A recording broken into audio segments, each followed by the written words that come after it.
So again, good afternoon, persons of quality. As I'm sitting here thinking about Padlet and how I've used this tool over the last 5 or 6 years, I'm struck by the fact that as teachers, we are consistently trying to organize information in a consumable package for our students to streamline the resources that they have access to in a way that they don't get overburdened, especially because information comes flying at our students so quickly and in such quantity that it's often very difficult to make sense of those particular ideas. So Padlet is a tool that I discovered at a conference that I think really is visually structured in a way that favors linear the linear thinking that many of our students have, but is creative enough to really appeal to those students who need that extra flair and the interactivity that comes along with web-based resources.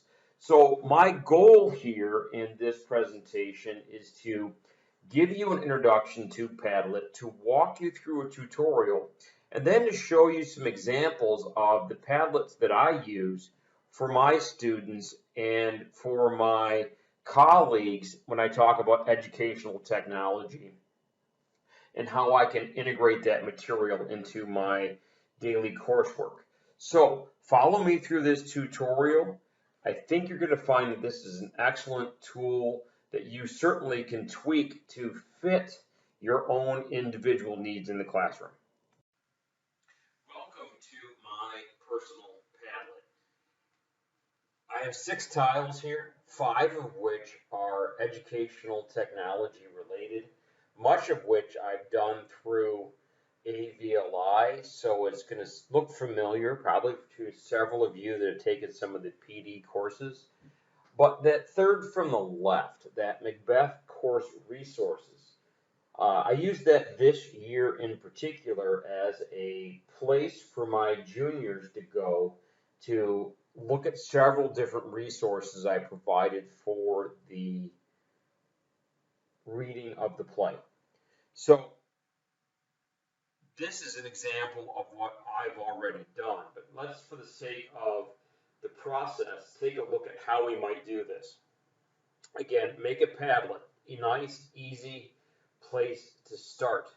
If I created a Padlet and I wanted someone else to join and collaborate with me, that would be this here, and it sends a URL for the Padlet to someone else so they might have an opportunity to be a collaborator in the project. Now, that one on the far right, upgrade, this is the free version. If you want more bells and whistles for a bargain basement monthly fee, and of course I say bargain basement tongue in cheek, you could create a premium. Excuse me. You could create a premium account. So let's, for the sake of this, go through how we might work out a project like this. I make it nice and simple. Log in with Google. There's me, my email address, and here we go. I have all kinds of choices. Now, again, you have your own preferences. Anything that you want to do is perfectly okay. But what it's doing here is it's showing you several different templates that you could use in the formation of your own particular idea. Play with it. See what works for you. Everybody has a little bit of a different aesthetic, and Padlet here provides you design opportunities for any flavor you might be interested in. So just for the sake of this, I'm going to create this particular Padlet. Really, which one it was doesn't matter. Every time you work within a program in Padlet, you're going to get these options. You have the bulletin board on the left, and on the right here, you have the template. You have the information that you're going to find or that you're going to include in your project. So just so we can see it work, let's call it my AVLI Padlet. And as I type it on the right, you see it on the actual screen. I'm going to leave Made with Joy. I'm not going to change the icon. I can change all kinds of different things. I want a different wallpaper. Let's use this one. So now I have a different gradient.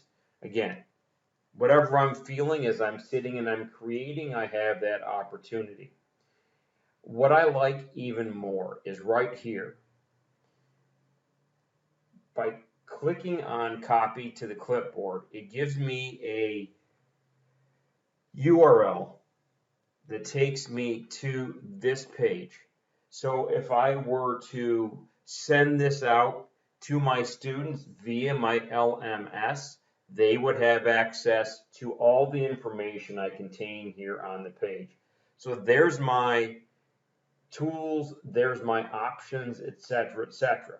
I can come down here and I can pick all kinds of different sort of expectations and parameters. I like those last two on the bottom. If I had a student and he was making alterations to a class Padlet, I would most certainly require approval before I allowed him to post anything on the internet. So there's your require approval, and then you can filter profanity. I'm sure that in an educational environment, no student has ever posted something inappropriate for class. This is just an extra filter to help us get everything in front of us so we understand everything that we need to do. So now let's see what I can come up with. Here's my blank canvas, and literally it's my blank canvas. Down here in the right hand corner, this is where I get to make all of my design choices. So here we go.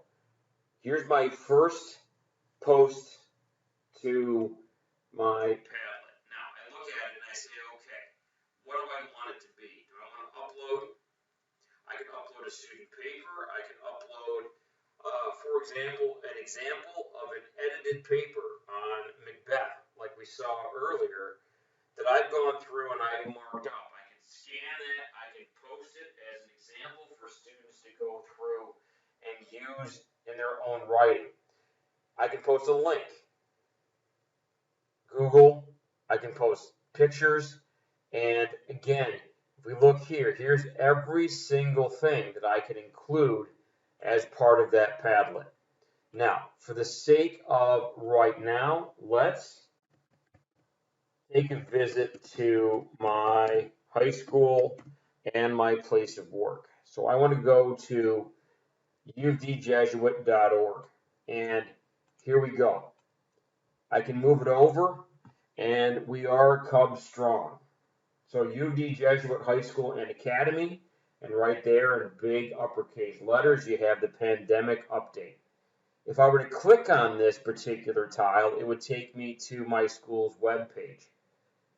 Certainly, I can post anything there that I want to direct a student to. Now, I want to create something else. I can put it anywhere I want. I can change ultimately the size of it. I can do anything along those lines. If I wanted to, for example, post a picture, I certainly could go through and say, okay, and again,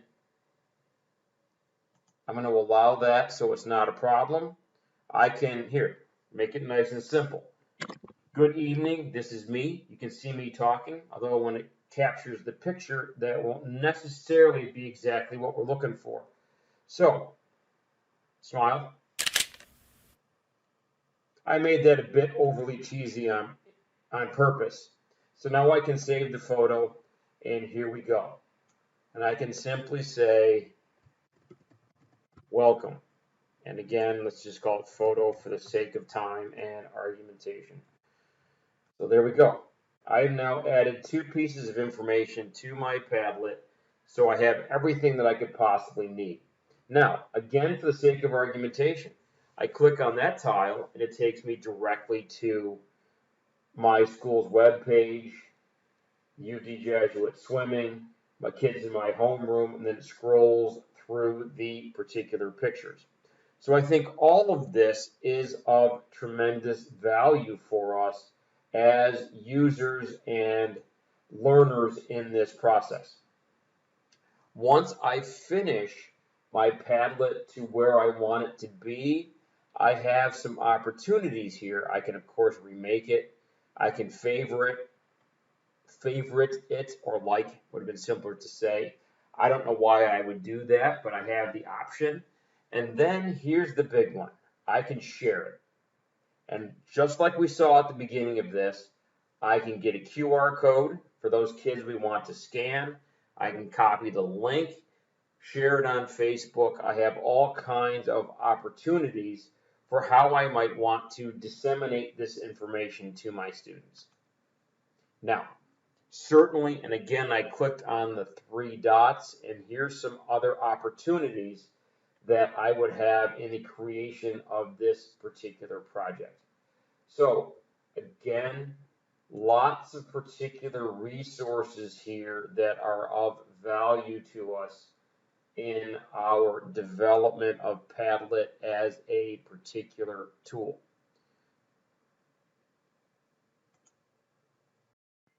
Now, in a nutshell, I have given you a preview, a brief introduction to how Padlet functions, why it's an excellent resource for us to use in our individual classrooms. Now, as an English teacher, as a director of theater, I think it's important that I can use resources. I can use a web tool such as Padlet to provide those additional resources to my students. I can imagine if I was a math teacher, I could certainly post keys and I could post solutions to problems, and the students would have one central place where they can come to get the information. So this has been my brief presentation on Padlet. Hopefully there's enough in here to hook you into at least trying this tool. I post the information right on my LMS. I post the Padlet that I use for the course right there on the front page, so students have the opportunity to come to it and use it as a starting point for their journey through the particular course. Try it. It may be surprising to you about how valuable and how sort of versatile this tool can be.